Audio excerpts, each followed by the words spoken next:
جنہوں نے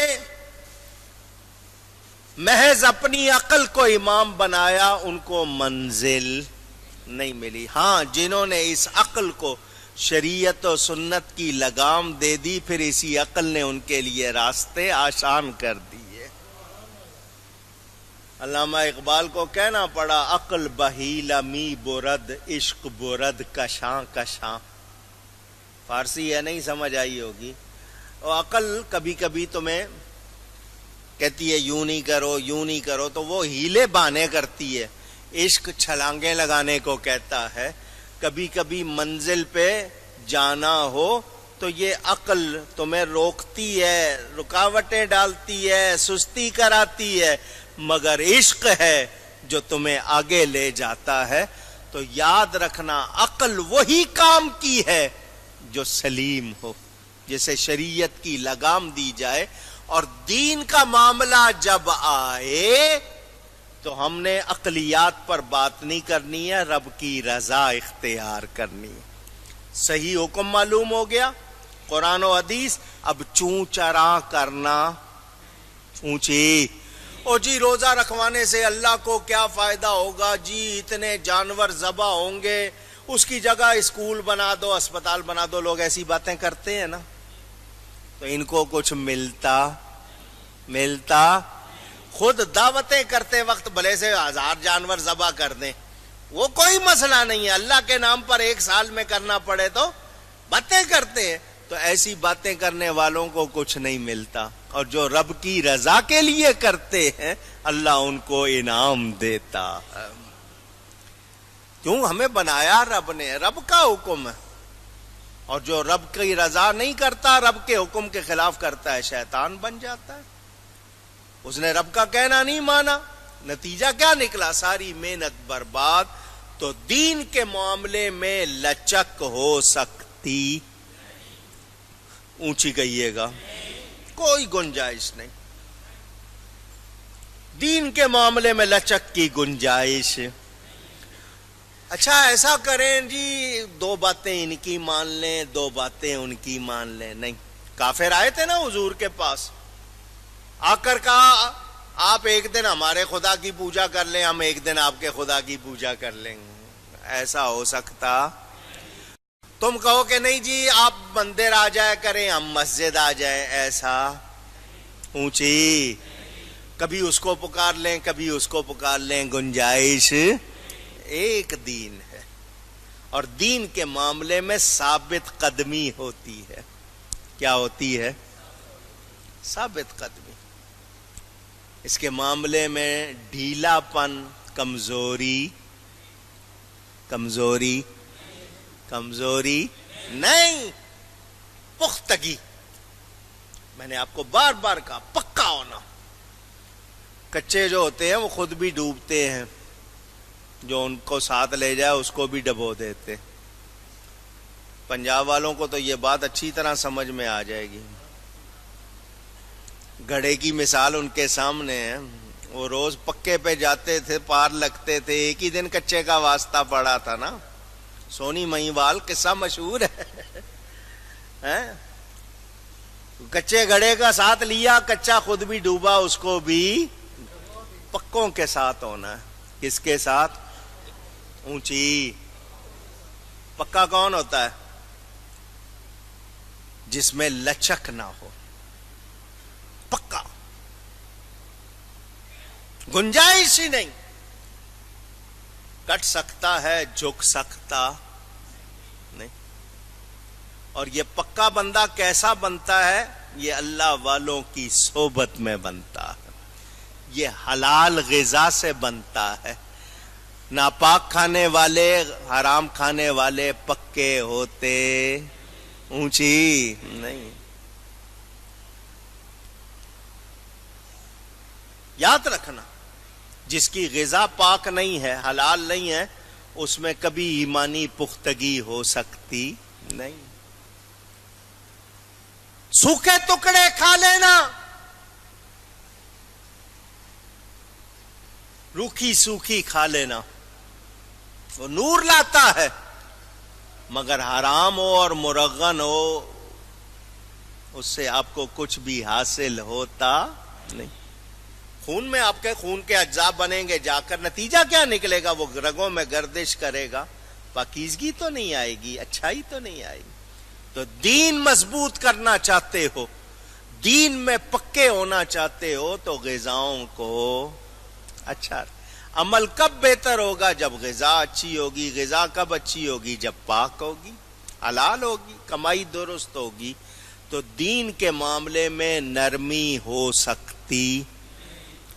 یہ سبق یاد کر لیں، بھولنا نہیں ہے، بھولنا نہیں ہے. عقیدے کے معاملے میں نرمی ہو سکتی نہیں. عمل میں کمزور ہیں آپ، اپنے آپ کو درست کریں، لیکن عقیدے کی بات آ جائے تو کوئی ہو کسے باشد رعایت ہو سکتی نہیں. دین ہمیں کیا سکھاتا ہے؟ ثابت قدمی، پختگی سکھاتا ہے. میرے دوستوں اور بزرگوں، یاد رہے اب معنی یہ ہو گیا کہ ایمان والے سب کے سب ایک جماعت ہیں. ایمان والے سب کے سب اونچی، مسلمان ایک ہے. رنگ الگ ہو، زبان الگ ہو، لباس کا انداز الگ ہو، بولیاں الگ ہوں، یہ رنگ، نسل، ذات پات یہ مسئلہ نہیں ہے. ایمان ہم کو ایک کر دیتا ہے. ایمان ہم کو ایک. آپ کہیں کے رہنے والے ہیں، میرے نبی کا کلمہ پڑھتے ہیں تو ایک ہے. آج ہو رہا ہے نا، جا کے دیکھ لیں، وہاں ساری دنیا کے لوگ آئے، لمبے بھی ہوں گے، ٹھگنے بھی ہوں گے، کالے بھی ہوں گے، گورے بھی ہوں گے، فیر بھی ہوں گے، افریقی بھی ہوں گے، امریکی بھی ہوں گے، یورپی بھی ہوں گے، انڈونیشیا کے ہوں گے، ملائیشیا کے ہوں گے، چائنا کے ہوں گے، یہ ماوراء النہر سینٹرل ایشیا، ساری دنیا کے لوگ ہوں گے. سب کی زبان سے یہی نکلے گا، لبیک اللہم لبیک، لبیک لا شریک لک لبیک، ان الحمد والنعمت لک والملک لا شریک لک. کوئی اور زبان ہوگی؟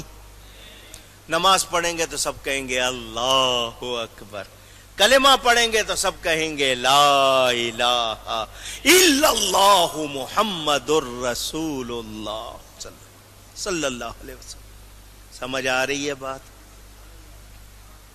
یہ ہماری خصوصیت ہے. ایمان والو، آج انجیل، زبور، تورات اپنی اصلی حالت میں موجود نہیں ہے، اصلی زبان میں موجود نہیں ہے.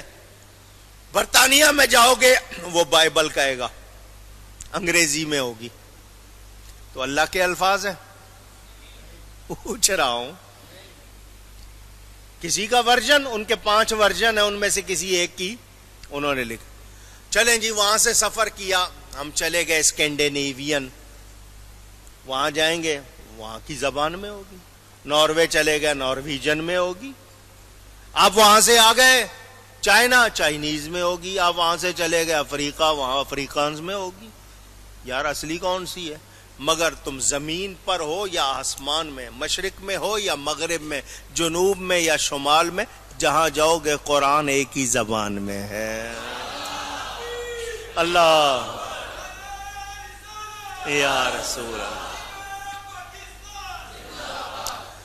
کہیں بھی دنیا کے کسی کنارے پہ اس کو ویسے عربی آتی ہو نہ آتی ہو، نماز پڑھے گا، سورہ فاتحہ آپ سنیں گے، سب کو پتا ہوگا یہ کون سی زبان ہے.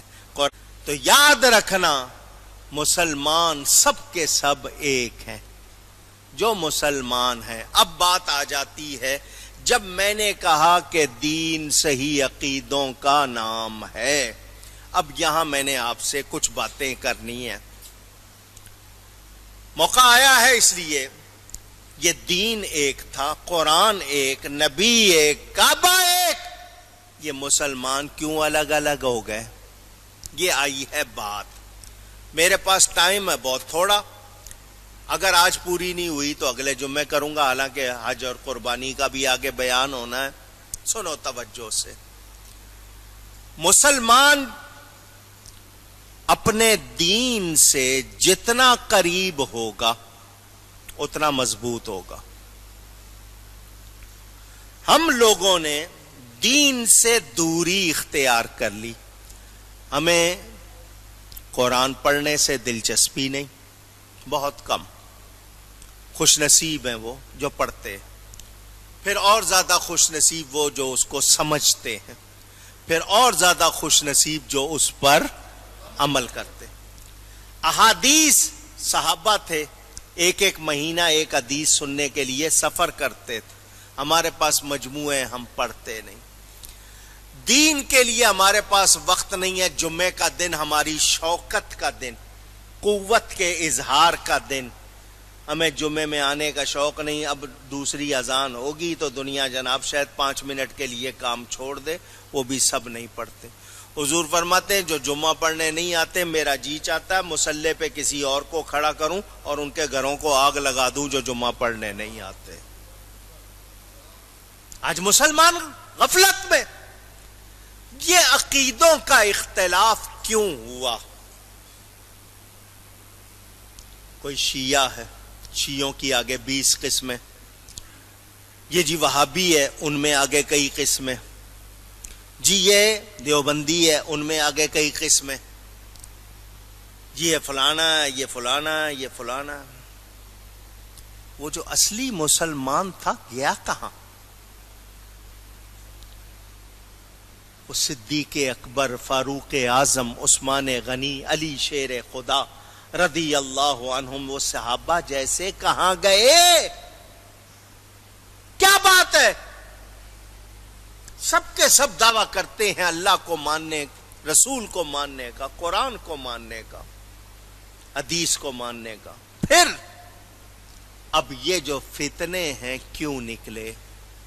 مسلمانوں کی جب قوت ظاہر ہوئی تو یہود و نصارا، یہودی اور عیسائی، انہوں نے دیکھ لیا کہ ہم مسلمانوں سے اب قوت کے ساتھ مقابلہ کر سکتے نہیں.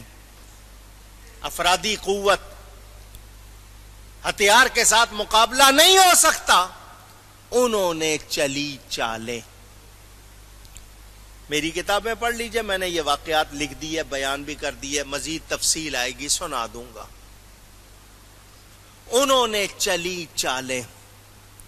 چنانچہ بہت مختصر کر کے بتا رہا ہوں. عبداللہ بن سبا، جس کا دل چاہے نام یاد کر لے، اس کو ابن سبا کہتے ہیں. سین بے الف، سبا، سواد والا سبا نہیں ہے یہ. جب یہودیوں کے ہاتھ سے خیبر، بیت المقدس نکل گئے، مسلمانوں نے فتح کر لیے حضرت عمر کے زمانے کے بعد، اس نے یہودیوں کو جمع کیا. یہودی تھا یہ. یہودیوں کے بڑے بڑے سیٹھوں کو، جاگیرداروں کو، وڈیروں کو جمع کیا. تم سے تمہاری زمینیں چھن گئیں، تمہارا گھر چھن گیا، تمہارا وطن چھن گیا. کیا کرنا چاہتے ہو؟ ان کا کیا کر سکتے ہیں؟ قوت ہی نہیں ہے، مقابلہ نہیں کر سکتے. کہ واپس لینا چاہتے ہو؟ ان کا کیسے ملے گا؟ اس نے کہا میں دلاؤں گا. کیسے دلائے گا؟ اس نے کہا تم میرا کہنا ماننے کا وعدہ کر لو، جو میں کہتا جاؤں وہ کرتے جاؤ، باقی کام میں کروں گا. انہوں نے کہا ہمارے پاس جتنے پیسے ہیں دینے کو تیار ہے. اس نے کہا جی جو میں کہوں گا کرنا ہے. کیا کرنا ہے؟ پہلا کام، منافقانہ طور پر کلمہ پڑھ لو. اوپر اوپر سے مسلمان ہو جاؤ، اندر سے یہودی رہنا، دل سے یہودی رہنا، اوپر سے کلمہ پڑھ لینا. اس طرح کیا ہوگا؟ تمہیں اپنے علاقوں میں جانے کی اجازت مل جائے گی. دکھاوے کی نماز پڑھنی پڑے گی، دکھاوے کا روزہ رکھنا پڑے گا. اندر سے تم اپنا کام کرو گے، اپنی جگہیں واپس لو، اپنی زمینیں واپس لو، اپنے علاقے واپس لو. مسلمانوں کے اندر رہ کر مسلمانوں کو توڑو. اس نے کہا توڑنے کا کیا طریقہ ہوگا؟ ہم بتاتے. اس نے علاقے چنے جہاں پر پہلی مرتبہ مسلمان پہنچے تھے، مسلمانوں نے وہ ملک پہلی مرتبہ فتح کیے تھے. ان علاقوں میں جا کر انہوں نے بحثیں چھیڑی، نئی نئی بحثیں. یہ جو وہابی اور شیعہ فرقے، اس کی ابتدا بتا رہا ہوں. ہر نبی کا ایک وصی ہوتا ہے. حضور صلی اللہ علیہ وسلم کے وصی حضرت علی ہیں. پھر حضرت ابوبکر خلیفہ کیوں بنے؟ یہ سب سے پہلے مسئلہ انہوں نے کیا. معاد حضرت عیسیٰ علیہ السلام واپس آئیں گے، نبی کی شان زیادہ ہے تو ہمارے نبی واپس کیوں نہیں آئیں گے؟ بحثیں چھیڑ دی. کن لوگوں میں جو جانتے نہیں تھے، ابھی نئے نئے مسلمان ہوئے تھے، بحث ہونے لگ گئی. 4 آدمی ادھر بیٹھ کے بحث کر رہے ہیں، 5 ادھر کر رہے ہیں، 10 ادھر کر رہے ہیں. ان کا مقصد یہی تھا، بحثوں میں الجھا دیا. آپس میں بحثیں شروع ہو گئیں، گروپ بننے لگ گئے. انہوں نے مسلمانوں کو توڑنا شروع کر دیا. روز نئے سے نیا مسئلہ اسی طرح نکال کے لاتے اور بحث کرتے. اللہ کے سوا کوئی حاکم نہیں ہے، حکم صرف اللہ کا. ان الحکم الا للہ. انہی لوگوں نے حضرت عثمان کو قتل کیا، انہی لوگوں نے حضرت علی کو قتل کیا. تاریخ پڑھو. یہ تاریخ فرقہ واریت میری ایک پوری تقریر ہے، میں آپ کو بہت مختصر کر کے سنا رہا ہوں. یہ وہاں سے چلے سلسلے.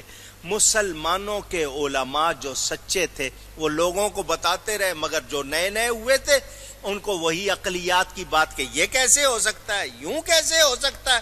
وہ بحثوں میں الجھا کر پھر یہ قدریہ جبریہ فرقے بنتے چلے گئے. کسی نے کہہ دیا اللہ کو پہلے سے پتہ نہیں ہوتا، بندے کیا کریں گے، جب بندے کر لیتے ہیں تو پتہ چلتا ہے. کسی نے کہا دنیا ہی سب کچھ ہے، بعد میں کچھ نہیں. یہ اس طرح کی بحثیں شروع کر کے مسلمانوں میں فرقے ڈالے گئے. آج بھی طرح طرح کی باتیں کی جاتی ہیں. کسی کو کافر نہ کہو، کیا پتا کب مسلمان ہو جائے. کافر کو کافر نہ کہو، کیا پتا کبھی مسلمان ہو جائے. اپنا عقیدہ چھیڑو نہیں، دوسرے کے عقیدے کو چھوڑو نہیں. اور اپنا عقیدہ چھوڑو نہیں، دوسرے کے عقیدے کو چھوڑو. کہا جاتا ہے نا. یہ کہاوتیں کیوں نکل گئی ہیں؟ جواب مجھ سے سن لو. وہ جو کہتے ہیں کافر کو کافر نہ کہو، کیا پتا کسی وقت مسلمان ہو جائے، تو مسلمان کو بھی مسلمان نہ کہو، کیا پتا کس وقت کافر ہو جائے. اور تم کہتے ہو اپنا عقیدہ چھوڑو نہیں، دوسرے کے عقیدے کو چھیڑو نہیں. میں قرآن پہ عمل کروں یا تمہاری بات پہ عمل کروں؟ قرآن تو مجھے کہتا ہے کہ اپنے عقیدے پہ پکے رہو اور دوسرا کوئی بات کرے اس کو چھوڑو نہیں، اور تم کہتے چھیڑو نہیں. الٹی بات کرتے ہو. یاد رکھو ہمارا دین اسلام ہے. 4 مذاہب ہیں ہمارے، حنفی شافعی مالکی حنبلی. ہمارا ایک مسلک ملانے والا راستہ اہل سنت و جماعت. یہ صحابہ سے چلا آ رہا ہے. یہ لقب آج کا نہیں ہے، یہ صحابہ سے چلا آ رہا ہے. کتاب کا نام فضائل درود شریف. اب بستر لوٹا پارٹی کی لکھی ہوئی، اس میں اٹھا کے دیکھ لیں، حدیث لکھی ہوئی ہے. اس میں حضرت امام زین العابدین راوی ہے کہ نبی پر زیادہ درود و سلام پڑھنا اہل سنت ہونے کی نشانی ہے. اللہ اکبر. یا رسول اللہ. سمجھ آ رہی ہے بات؟ تو آج ہمیں لڑوایا جا رہا ہے. اس اہل سنت کے خلاف ساری سازشیں. کہیں کسی کو نکال دیا، وہ اللہ کی برائی کر رہا ہے، کوئی نبی کی برائی کر رہا ہے، کوئی قرآن کی برائی کر رہا ہے، کوئی ازواج مطہرات کی، کوئی صحابہ کی، کوئی اہل بیت کی، کوئی اولیاء کی، کوئی علماء کی. ہم اہل سنت و جماعت ہیں جو صحیح عقیدے والے ہیں. حدیثیں ہمارے لیے ہیں. حضور نے فرمایا میری امت میں 73 فرقے ہوں گے، 72 جہنم میں جائیں گے، ایک جنتی ہوگا. ما انا علیہ و اصحابی، وہ میرے اور میرے صحابہ کے طریقے پر ہوگا. ابھی یہ اگلی آیت بھی ہے اور یہ بیان جاری ہے. میں نے بتانا ہے ہم کوئی نیا فرقہ نہیں ہے، ہم کوئی لڑائی والے نہیں ہیں، ہم فساد والے نہیں ہیں. ہم نبی کے غلام ہیں، صحابہ کے غلام ہیں، اہل بیت کے غلام ہیں، نبی کی نسبتوں کا احترام کرنے والے، ہم اولیاء کے ماننے والے ہیں. یاد رکھنا یہ اہم موضوع. اگر اگلے جمعے آیا، ورنہ اگلے جمعے کہو گے تو حج کا بیان سنا دوں گا، پھر قربانی کا ذکر کرنا ہے. اور اگر آپ چاہیں گے تو میں اس کو آئندہ تفصیل سے، کیونکہ آگے آ رہا ہے کلو حزب بما لدیہم فرحون، وہ آیت آ رہی ہے، تو انشاءاللہ اس کا بیان ہوگا۔ گفتگو میں کوئی غلطی ہوئی ہو اللہ کی بارگاہ میں توبہ کرتا ہوں۔ وآخر دعوانا ان الحمد للہ رب العالمین۔